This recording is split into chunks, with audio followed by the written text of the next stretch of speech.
Hey, what's up guys? My name is Darla and today I'm here with Kate and Max from Bad Gasoline with the cool sign behind me. And they're gonna tell us all about their custom chopper seats that they make and how they got started.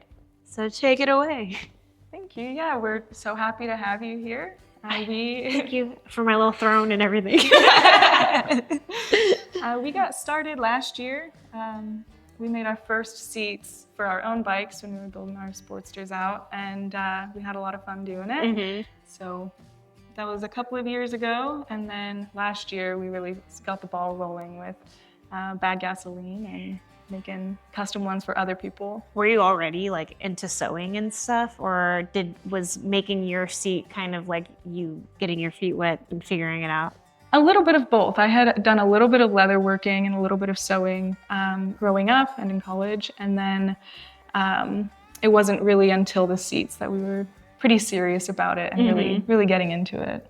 Yeah, we were making some swing arm style choppers and couldn't find a good king and queen seat that would fit on it that weren't like several $1,000s. So we thought, how hard could it be to just make them ourselves? Turns out pretty hard. Pretty hard. Yeah, and our first seats are really rough. They're really rough. I'm still running mine because I think it's kind of, fun and nostalgic at this point. I was just gonna say, I feel like you have to keep them forever. Yeah. The very first. Yeah, and I've put about 30,000 miles on that seat. And They're comfortable. Yeah, holding up great, and they look like they were made in a cave, but yeah, they're pretty whack, but I think it's fun. One day you can put them in like a display case. Yeah, for sure. For sure, and we've come a long way since then. We made those first seats on a hand crank sewing machine. Oh, it's like this Soviet era type thing that shakes the whole house when you crank it. Oh my gosh, that's so cool. Yeah, one of us would crank and one of us would like guide as we sewed. It took us about 10 hours per seat, both of us on the machine. At least, yeah. I almost feel like that's like less scary as someone who doesn't know how to use a sewing machine to like, because I don't know, it's not like automatic. Yeah. You do get like a lot of control with the crank, for sure. Just more tedious. Yeah. Way more tedious. And then last year we got our first industrial leather sewing machine that really took things up a notch. Yeah. And this is our most recent one. It's a little different. It's got an arm on it, so it helps with the curves more. Yeah, just picked this thing up last week. Kind of still learning how to use it, but it's a lot of fun. I don't know anything about sewing, but I'm impressed already. It looks heavy duty. That's what matters. Yeah. Yeah. We're having, a lot of fun, learning a lot of new skills. That's been, I think, my favorite part. Is every single seat that I do, I can feel myself learning and cataloging and all of that, all of these new skills. That one, the little like mismatched print one over here. Yeah. I'm very impressed by, that looks like a lot of work.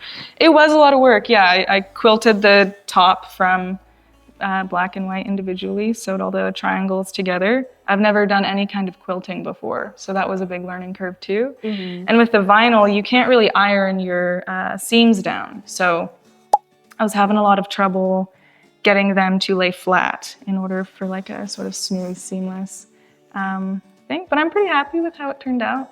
Was this just one of like, just in your own imagination that you were just like, gonna try an idea? Yeah, for sure. I started out thinking I would quilt like a checkered pattern, and then really ended up liking the windmill sort of triangles instead. So I think a lot more to come. Yeah, I like it. We get more orders and more ideas and all of that.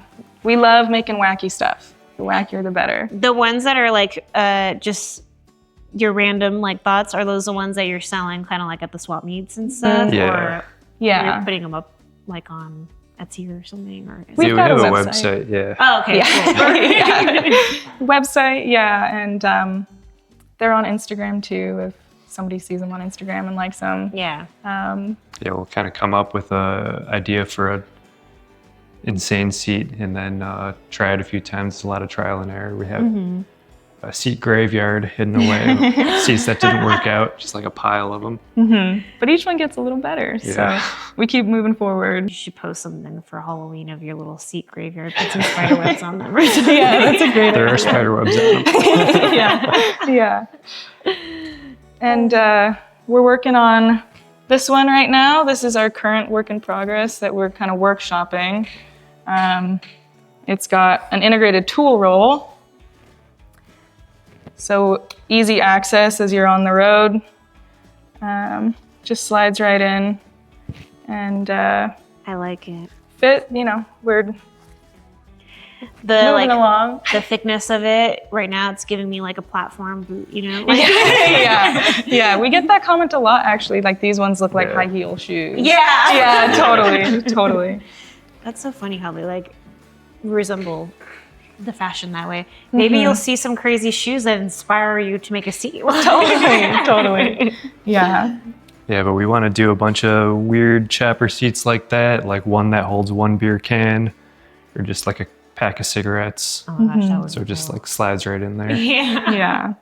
Yeah, that kind of like wacky stuff is really what we get excited about. Where would you say your like inspiration is drawing from like the most right now? We just generally try to think of the dumbest ideas we can think of and see if we can pull it off. Yeah, I think a mixture of like what's going to be really silly and whimsical, and also when we're out riding on the road, what's going to be useful. So we break down a lot, and then we're always digging to the bottom of our bag for our tool roll. So I think I was really excited about the integrated tool roll situation just because I'd love some easy access when something rattles off my bike on a trip. Yeah. Would you like to explain to the people the difference from like the padding and the pans and kind of like how they come together or where to begin? So that's kind of our process. We design the pans in AutoCAD and then get them printed out on Sencut Sense, and they arrive in the mail a few days later, and then we bend all the metal, weld it together, and then foam it. We have like 20 different kinds of foams we've experimented with. Turns out there's a lot to learn about foam, and it is all pretty boring. Yeah. But basically what we found is yoga mats seem to be the best because most foam just kind of compresses and then like all the way, and then it's just really hard when you sit on it. But yoga mats seem to work pretty well, and then some memory foam on top. And that's about it. Then we just make a template for it and sew it up. Cool. And the tops of them, we can do like tuck and roll stitching. Kate's done some like embroidered designs on the top. Yeah, for Amanda, who you interviewed. Yes, I've seen lots of your seats. Yeah, I know. We're always like fangirling, watching your videos, going, "Hey, yeah." Like I feel like you've been brought up in like at least three at this point. Yeah, it's very exciting. That's got to also be one of my favorite parts of this whole thing so far, is that we get to be a part of so many cool bikes, and we get to meet so many cool people and be a part of something really cool. You're gonna just see your stuff out in the wild, and like a seat can start with one bike and then end up somewhere else in life, and one day you're gonna be like, wait a minute, I made that seat. Yeah, totally. That's really cool. I'm digging the leopard print. I like it. Thank you. Yeah, that's a hair-on hide. I really love that one because all of the hair on the top and the sides moves in the same direction, which is a bit of a challenge to negotiate on a big sheet of leather. But we've got zebra and the cheetah hair-on hides, and those are my favorite for sure. Those are super cool. Got some ostrich skin. Working on an ostrich. And got a bunch of weird Gator. stuff basically whenever we find really weird leather. I seen like one alligator skin one before, and I thought it looked so cool. Yeah. Because it was like an all white bike with like the alligator skin. I Oh, was hell like, yeah. so pretty. We just made an alligator one for Sarah. Oh, cool. Yeah. Oh, right. It's black though, right? It is black, yeah. Yeah. I think I saw it at the swap meet last time. Yeah. What's the process usually when someone wants a custom seat from you? Yeah, we've got a form on our website with, what you want, upload some photos of your bike, things like that. That's a great way to get in contact with us. Also, just DMing on Instagram works. Do you find that most people know what they want, or they just send you kind of like a bunch of ideas and they're like, you figure it out? Kind of both. Kind of both. Yeah. Get a mix of them. Yeah, for sure. And, I want to make something that the customer is extremely happy with. So as much detail as possible is always really appreciated. But it's fun to have a little wiggle room. to get crazy with it. I think it comes out better that way. Kind of like when I get a tattoo, if I don't really know what I want, I'm like, what do you want to do? Right? Let the artists do their work, you know? Yeah, totally. Oh yeah, we were gonna tell you how we got the name Bad Gasoline. Oh yeah. Let's talk about the origin of the name. Yeah, so when Max and I first started dating, he showed me a song called My Starter Won't Start by Lightning Hopkins, and specifically a cover by Justin Townes Earl, because I was having starter issues with my bike at that point, and I was just obsessed with the song. Couldn't get over it. It's there's a line in it, you know, my starter won't start, ain't nothing wrong with my little machine, I'm just burning bad gasoline. So along those lines, so. That's so cute. Yeah. I like it.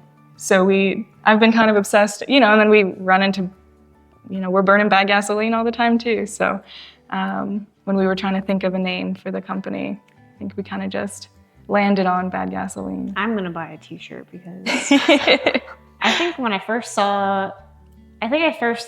seen on Instagram, and I think it was like, was it the zebra seat? I think you posted it was like purple and then there was like a zebra seat or something. I thought, what a cool name. Thank you. Thank you. I like it. I feel like it's good.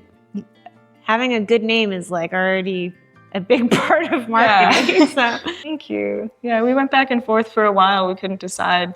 And then finally, you know, we were driving in the car and I was like, oh yeah, why don't we just call it Bad Gasoline?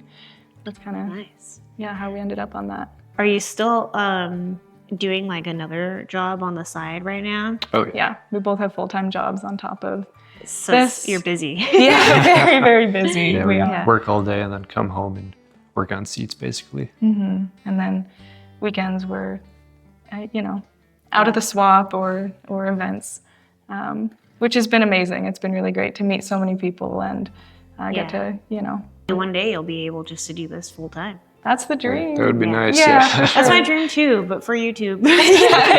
I'm excited. I mean, you said you're like 1 year in. I think it Just seems about. like it's going well.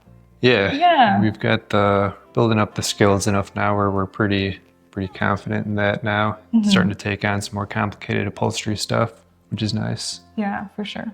Because at first we could basically just only do the kind of flat Cobra type stuff. But now especially with this new machine, we can get like humps and stuff for passenger seats, king, queen seats. Just help a lot with that. Yeah, totally. And we're making a lot of other stuff now too. Tool rolls and... Starting to make some parts too. We finally got a MIG welder. We had a flux welder for years and we're a menace on that thing, just welding everything we could get our hands on. A couple weeks ago, we got a MIG welder. It was a game changer. So we're starting to experiment with some parts now. Cool. To customize the bikes a little more. Yeah, that's awesome. Yeah, Max is working on some faceplates for his Sportster, which is really exciting. Yeah. Yeah, trying to make some really insane looking faceplates. Sounds like fun. Yeah. We're always cooking something up. Yeah, no, that's super cool. Sissy bars and racks and all kinds of stuff. Yeah. Yeah, we want to get the king queen seats down and then get matching sissy bars for them, and then we can have custom sissy bar bags that just snap right onto them. Oh, that would be cool. Easy to take on and off. Yeah. Yeah, That's a good idea. Whole little kit type thing. Sounds like you got a lot coming. Yeah. We'll have to touch base in another year, see how much it's changed. Totally, yeah. I know, that's like the hard part. We have so many ideas and it takes so much time to execute them that we've got a pretty big backlog of stuff we're really excited about that we just haven't gotten around to like executing and making. Well, yeah, I'm sure it's like a big investment too to like get all the stuff that you need to do this. Yeah, especially the way I work is basically all trial and error. So there's just like piles of stuff in the garage of stuff that didn't work out and piles of stuff that I haven't touched yet because I don't have time. But we're getting through it. Growing pains. Yeah, for sure. For sure. I started riding when I was in college. Got a bike to ride around campus and loved it, was just obsessed. And then after college, my very first paycheck, once I got like a real job, the first thing I did went straight and bought a motorcycle. And I haven't really looked back since then. Dude, that's cool. I wish I had a bike when I was in college. There was never anywhere to park.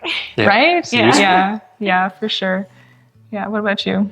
I grew up just outside of Milwaukee, so I was kind of surrounded by $50,000 Harleys growing up. And when I was 18, I found my dad's old 1971 CB350 under a tarp.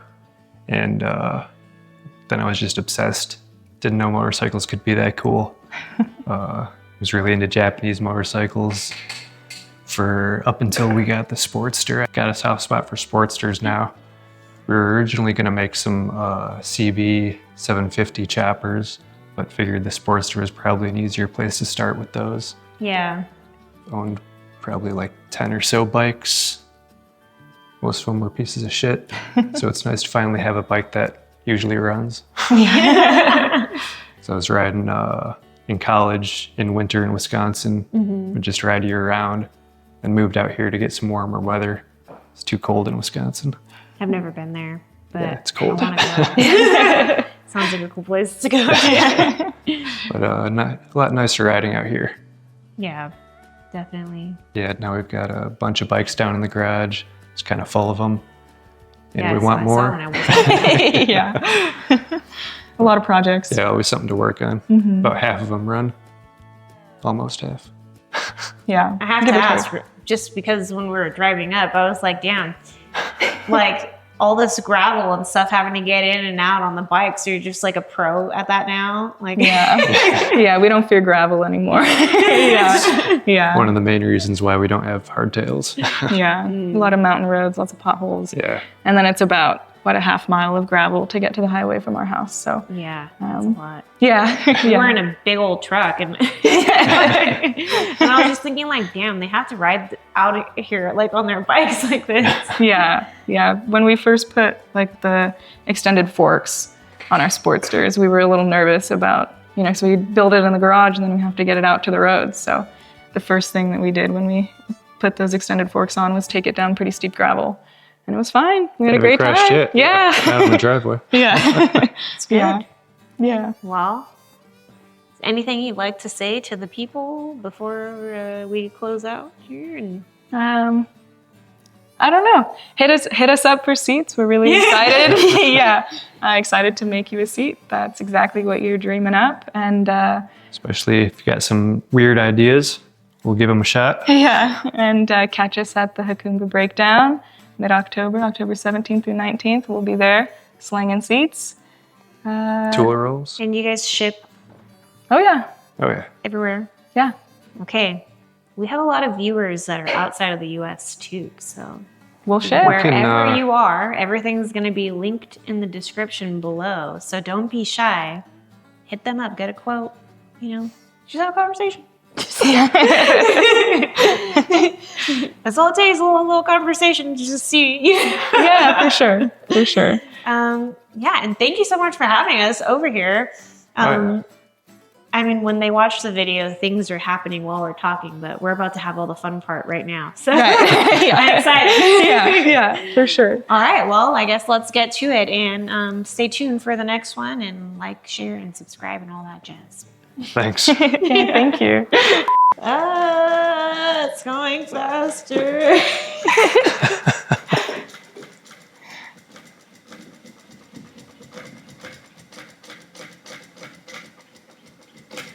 Perfect. Nice. Okay. Wait, now I'm gonna hit it backwards and you're gonna do just a couple stitches back. Okay.